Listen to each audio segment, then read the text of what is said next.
Magandang araw mga ka-planters! Kamusta po kayo? This is me again, your Mommy Lovely. And for today's vlog ay samahan niyo po akong magdilig.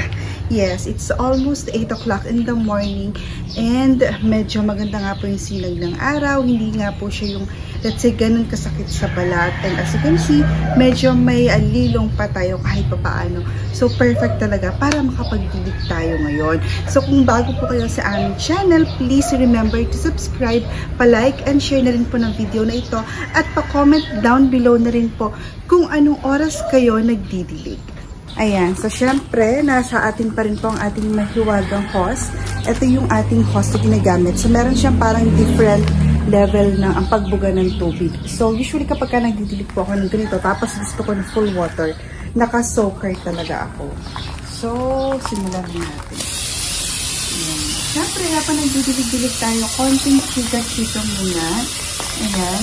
So, ayan, ito po yung sinasabi ko sa inyo. 'Di ba? Kasi dati po nung nagdadahon po siya, sobrang lingkit lang ng dahon niya, parang ganito. Ayan o, ganyan lang po talaga kalilinggit yung dahon niya.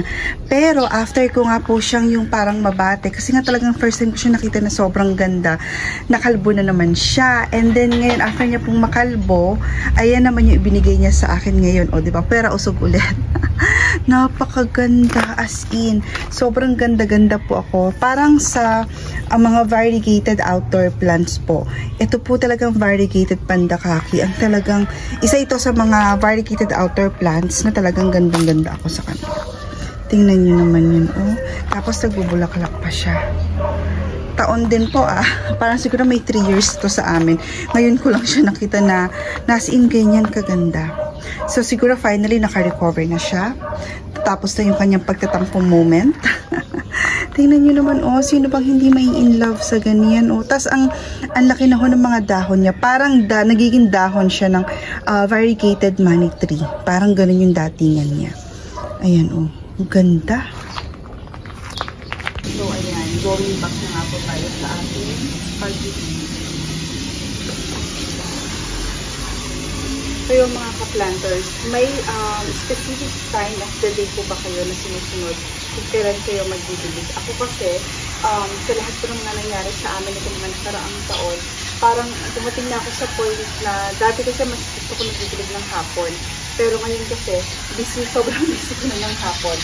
So, parang ang katwiran ko ngayon is, kesa hindi ko maniligan yung mga halaman, ang ginagawa ko po ay, pag nakita ko na prino sila, regardless kung umaga, tanghali, gabi, hapon, kasi nakita ko po na sobrang piling yung mga halaman, didiligan ko na po sila.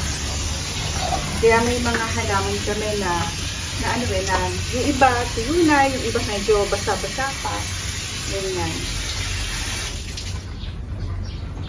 And hanggang dito na lang po muna ang ating vlog for today. So sana po ay nagustuhan po ninyo ang ating napaka-productive na umaga na naman ngayong araw na ito. So again, sa mga bago po sa aming channel, please remember to subscribe, pa-like and share na rin po ng video na ito. And i-comment nyo na rin po kung anong oras nyo po talagang gustong nagdidilig. Till our next vlog. Bye!